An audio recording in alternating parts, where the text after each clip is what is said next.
11h11 e a gente está de volta agora com informações sobre o acordo Mercosul-União Europeia, porque com o envio desse acordo ao Tribunal de Justiça da União Europeia, o governo brasileiro e o Congresso entram em modo de contenção de danos para evitar um travamento prolongado desse que é o maior tratado comercial do mundo. Sobre essa movimentação, a gente vai conversar agora ao vivo com o Ricardo Luigi. Ele é especialista em Geografia, Relações Internacionais e professor da Universidade Federal Fluminense. Tudo bem, professor? Muito bom dia e seja bem-vindo ao Real Time. Bom dia, Natália. Bom dia a todos que estão nos assistindo. É um prazer estar aqui com vocês. Prazer o nosso, obrigada pela disponibilidade. E, bom, professor, sobre esse último entrave, barreira, né, ou possível atraso, como que o senhor vê a estratégia brasileira, que parece ser a de evitar ruídos, né, nesse acordo do Mercosul com a União Europeia, é a mais adequada? Parece bastante adequada a estratégia brasileira, Nath. Estamos vivendo um momento de instabilidade no cenário internacional, e essas instabilidades do cenário internacional, elas acabam impactando muito diretamente esse tipo de acordo. Então, a gente viu a dificuldade que foi, os entraves que surgiram na última hora com as salvaguardas propostas por alguns países europeus. Depois, a gente viu também que, mesmo com a aceitação por parte do Mercosul das salvaguardas, houve outros entraves, houve outras dificuldades em relação a assinatura do acordo. Então, o que o governo brasileiro está tentando fazer é tentando transmitir a ideia de que tudo bem, tudo vai dar certo no final, apesar de todos esses entraves. Porque a partir desse momento, isso também é parte dos acordos internacionais, as coisas não estão dadas, as coisas são construídas. Então, isso é parte desse movimento de construção por parte do governo brasileiro, de passar segurança para o mercado, passar segurança para o cenário internacional e passar segurança mesmo para os países europeus, os países da União Europeia, que são favoráveis ao acordo, de que não é qualquer tipo de intercorrência que vai comprometer o resultado final do acordo.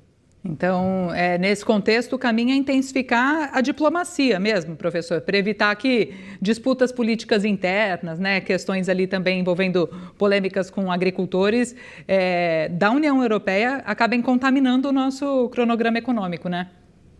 Exatamente. O que está acontecendo nesse momento com o acordo é natural do ambiente político. Tá.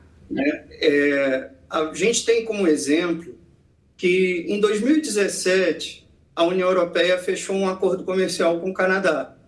E esse acordo comercial também teve uma série de intercorrências. E nessa fase, depois que tudo foi formalizado e que passou, então, para ratificação no Parlamento Europeu, também houve judicialização e, no total, o acordo demorou entre 1 ano e meio e 2 anos para ser efetivado. Então, isso é uma etapa que a gente já teve essa experiência no caso da União Europeia e a gente acredita que vai acontecer, mas é natural neste momento que surjam pressões de grupos de interesse, que surjam lobbies. Então, alguns setores da economia saem mais beneficiados com esse acordo e outros setores da economia são temerosos em relação a esse acordo. Então, esse é um momento de pressão política, de lobbies, e aí o que cabe ao governo brasileiro é isso, fazer e conversar com todos os setores, pacificar os setores da economia brasileira e manter essa conversa estreita o tempo todo também no cenário internacional, com países europeus e com empresários europeus. Como o professor trouxe aqui, é natural, né? Ainda mais num acordo desse tamanho, que a gente tenha reações contrárias, não tem como todo mundo estar de acordo com tudo, né? Nem todo mundo sai, de fato, ganhando.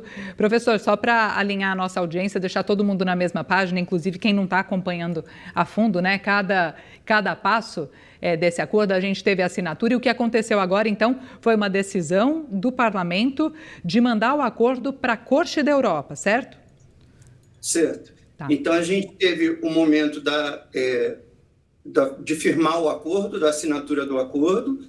Depois desse momento da assinatura de acordo, o próximo passo seria a ratificação. Certo. Então, a União Europeia tanto a União Europeia, tanto o Comitê Europeu, quanto os países do Mercosul, os países integrantes do Mercosul, devem levar para o seu parlamento, na verdade é o parlamento, né? Tanto o Parlamento Europeu quanto os países do Mercosul devem levar para o seu parlamento para ser votado novamente e para ter esse acordo reconhecido por cada país integrante de cada um dos blocos.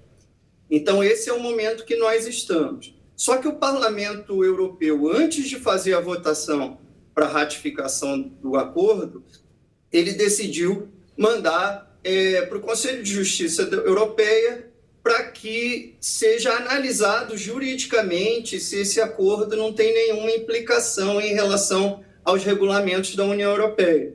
Então, é como se fosse, fazendo um equivalente, né, com o caso da Justiça brasileira, é como se a gente estivesse tratando aqui de um pedido de vistas, quando às vezes um determinado assunto vai ser julgado pelo Supremo Tribunal e algum ministro pede vistas. Então, é nesse sentido. Neste momento, a Justiça Europeia ela vai analisar se esse acordo não vai infringir nenhuma norma da União Europeia.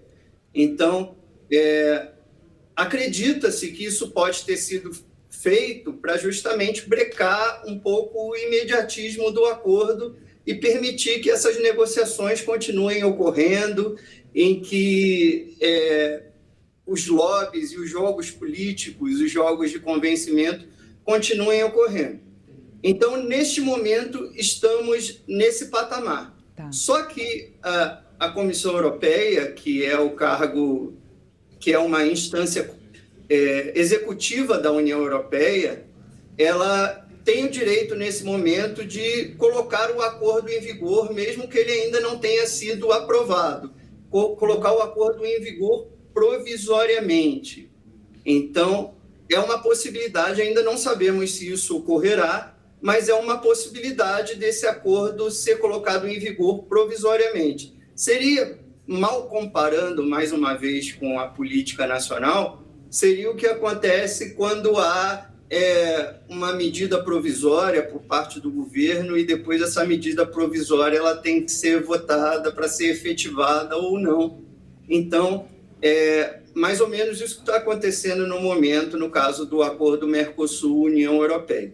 Pode-se entrar, ainda não sabemos se o acordo vai entrar em vigor provisoriamente, isso ainda está sendo conversado, mas o acordo pode entrar em vigor provisoriamente enquanto ele não for votado pelo Legislativo da União Europeia e pelo Parlamento Europeu, enquanto a Justiça ainda não decidir se esse acordo infringe alguma regra ou não.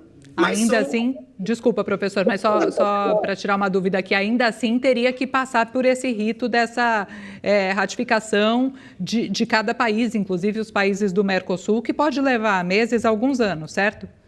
Sim, ainda assim isso pode ocorrer, mas a gente não acredita, pela experiência que a gente já teve com outros acordos, como eu citei o acordo da União Europeia com o Canadá, sim, a gente não acredita que isso leve mais do que 2 anos para uma solução definitiva, o que não significa que esse acordo não pode entrar provisoriamente em vigor antes dessa solução definitiva. Basta apenas um entendimento entre as partes para que esse acordo entre em vigor.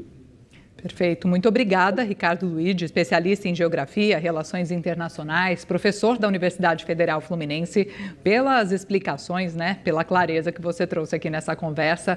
Ótimo dia por aí, até a próxima. Ótimo dia, até a próxima. Forte abraço.